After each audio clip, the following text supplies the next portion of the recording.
सर्वप्रथम सर्वांना जय शिवराय.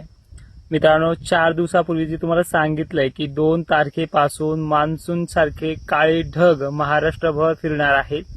यामध्ये मराठवाड्यात आणि विदर्भात हलक्या सरी असतील. आपण आजपासून 4 दिवस जी काही लाईव्ह प्रक्रिया आहे, रील्स आहेत त्या थांबवतोय, पण जाता जाता एक महत्वाच्या सूचना देखील देऊन जातोय.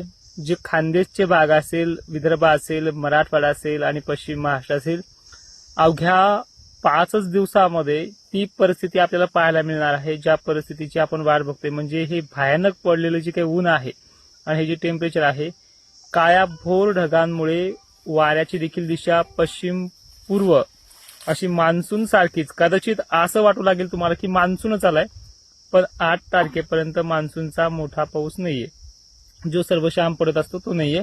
पण पद्धत अशी आहे की हे 1-2 तारखेपासून ते चक्क 7-8 तारखेपर्यंत वातावरण मध्यम, हलका, कुठेतरी बारीक सारीक पाऊस अशा गोष्टीचा आहे.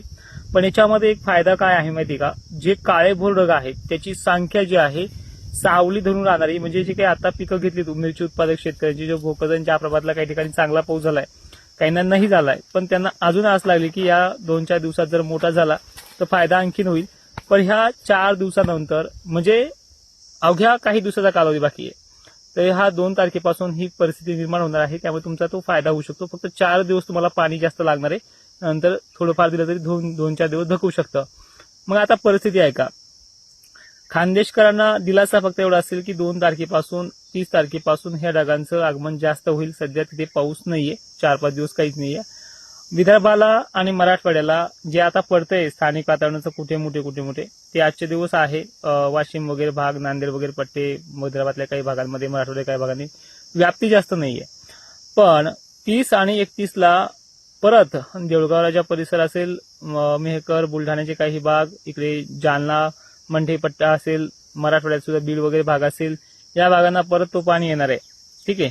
आणि 30-31ला हा अवकाळीचा इंड होऊन जाईल. हे जे काय अवकाळी मेघगर्जना वादळी वारे जे आहेत ना, तसं ह्या उद्यापासून ते कमीच होते. पण एक शेवटचा टप्पा म्हणून 31-31ला तो टप्पा आहे आणि ते निघून गेल्याच्या नंतर ते वरती सरकणार आहे एमपीमध्ये.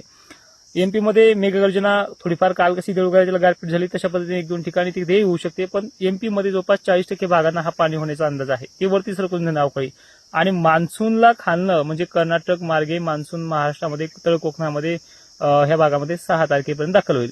आता केरळमध्ये कोणत्याही क्षणी, आजची 26 आहे, आज किंवा उद्यापर्यंत दाखल होईल. आता शासकीय घोषणा कधी 1-2 दिवस मागे पुढे होते, त्याबद्दल आपण बोलणं चुकीचं आहे. पण तुम्हाला चक्क 2 तारखेपासून मान्सूनची फिलिंग पाहायला मिळेल. मान्सून 6 जूनच्या आसपास महाराष्ट्रामध्ये दाखल होईल, तळ कोकणात आणि मुंबईसारख्या ठिकाणी. त्या दिवशीपासून तिथे पाणी सुरू होईल. 2 तारखेपासून सुरू होईल, पण एक भाग धरूया आपण की 6 तारखेपासून सुरू होईल. पण महाराष्ट्रामध्ये पहिल्या मान्सूनच्या पावसाला, पेंडवणीपेक्षाही अधिक पावसाला सुरुवात होणारी तारीख म्हणजे 8 जून आहे.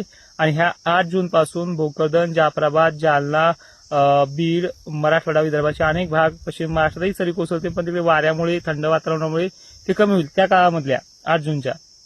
आणि नंतर एक महत्वाचं म्हणजे शासनाने आणि बऱ्याच गोष्टीमध्ये पाहिले की मराठवाड्याला आणि विदर्भाला पाणी कमी सांगितलंय. काल त्याची भोकरदनला प्रचिती आली, पाणी कसा पडत असतो. जवळपास गेल्या वर्षीची बरोबरी करणारा पाऊस पडलाय भोकरदनच्या काही भागांमध्ये, जाफराबादमध्ये आणि देऊळगावमध्ये सुद्धा, फुलंब्रीमध्ये सुद्धा काही ठिकाणी बरोबरी करीत का पाणी एका रात्रीत पडलाय.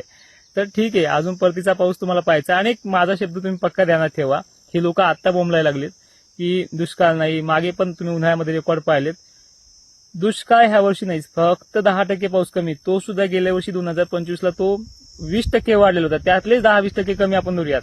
सरासरी एवढं पाणी पडणार आहे. फक्त मधात जे खंडबिंड आहेत त्याबद्दल आपण युट्यूबला लाईव्ह येणार आहोत. ते बी आजच्या दिवस कमेंट, फेसबुकच्या कमेंट बॉक्समध्ये जी पहिली कमेंट आहे ती माझ्या चॅनलची आहे, ते जाऊन सबस्क्राईब करून ठेवा. आणि आजचा लाईव्ह तुम्ही अटेंड करा, म्हणजे 8 वाजता अटेंड करा. तो शेवटचा लाईव्ह असेल आपल्या ह्या 4-5 दिवसामधल्या गॅपमधला, आणि तिथे जाऊन तुम्हाला तो लाईव्ह पाहायला मिळेल आजचे दिवस. आणि ऍप्लिकेशनचा जो लाईव्ह आहे तो 7:30 वाजता. तुमचे जे काही प्रश्न असतील तिथे मांडा, आणि दूरपेरणीबाबतही तिथे तुम्हाला समस्या सांगणार आहोत. जय शिवराय.